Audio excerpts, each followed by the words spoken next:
Hey everyone, welcome to day 4 of our video series on handling coronavirus anxiety. This is Sindhu from Aware Mental Health. Let's start our video today by playing a little game. I play this game quite often with my daughter. This game, my daughter and I, we have named this as the feelings game. This is based out of one of her books called Happy Hippo, Angry Duck. So with her, I do about 5 to 6 feelings. But in this video today, I'll take you through 15 feelings. So we'll do a grown up version of these feelings. And while I'm taking you through these feelings, I want you to do a thumbs up if this feeling feels good, or a thumbs down if this feeling feels bad for you. And like always, I will do the exercise with you. Happy as a hippo, angry as a duck, sad as a chicken, grumpy like a moose, excited like a dog, worried as a rabbit, contented like a frog, confused like a cow.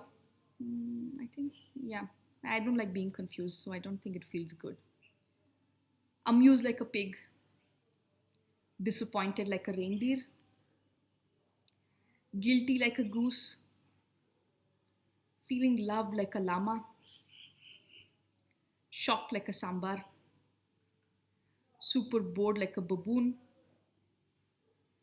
curious like a cat.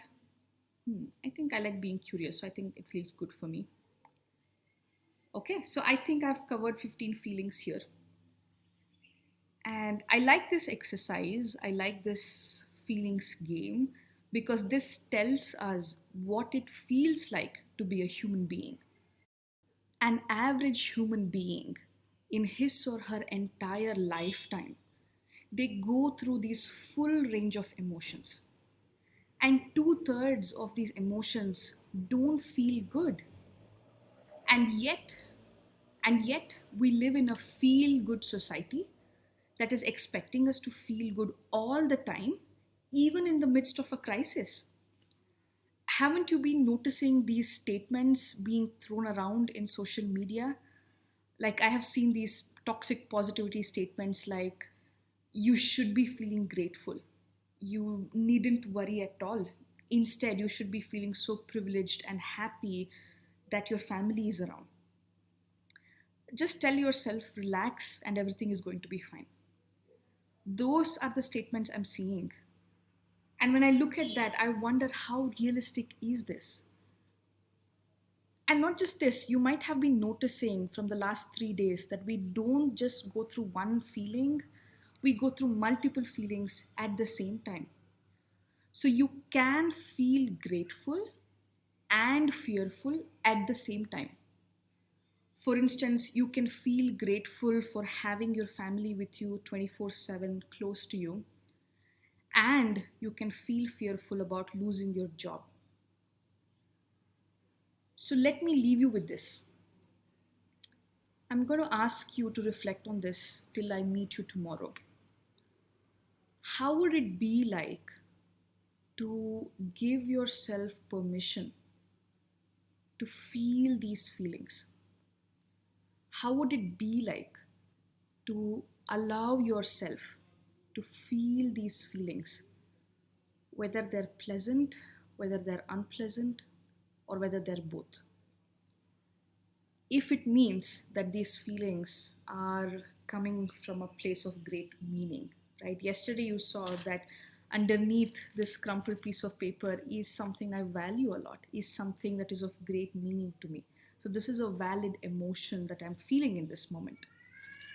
And if you're wondering, how do I do that? Like, how do I allow myself to feel these things? That is something you'll find in my next video tomorrow. Oh, and I almost forgot. Yesterday, I left you with this crumpled piece of paper and I asked you this question. If this feeling could give you some words of wisdom, some advice, what would it say? I trust you have an answer for that. For me, the advice from this feeling is something along the lines of, take it slow. It's okay to take it slow. You are in the middle of a crisis, you are in the middle of a pandemic. So, productivity, taking care of each other, well being, stability, structure, they look very differently. So, think about how productivity looks like in this crisis. Think about how caring for your family's well being and your well being looks like in this crisis. That's what I think would be the advice from this feeling. I encourage you to go ahead and message me more about what you have about this, and I'll see you tomorrow. Bye bye.